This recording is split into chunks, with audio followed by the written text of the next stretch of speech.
10 pesos.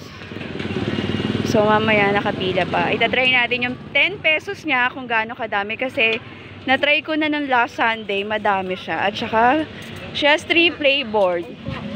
Sweet and sour ba yung, eto kuya, yung tinry ko? Tapos ano yung isa? Alam ko to cheese. Ano yung isa? Barbecue. Ayan si kuya. Tapos, attention, Easy Pro kasi ang gamit niya is ibang brand. Malay mo, sponsoran natin, di ba? So, ngayon tingnan natin kung gaano kadami. Kaya lang may nauna sa akin.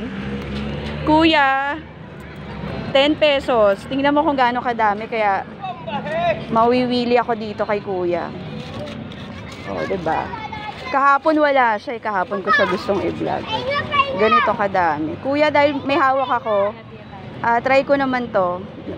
Try ko ng sweet and sour. So, ganyan kadaming 10 pesos ni kuya. Kaya binabalikan ko talaga siya. Ayan. So, ayan. Kaya lang wala ang pangalan. French fries. O, diba? So, syempre sa initial, sa lugar namin. O, diba? Ganito kadami. Kaya lang mahirap mag-vlog. Dahil marami akong bit-bit. O, P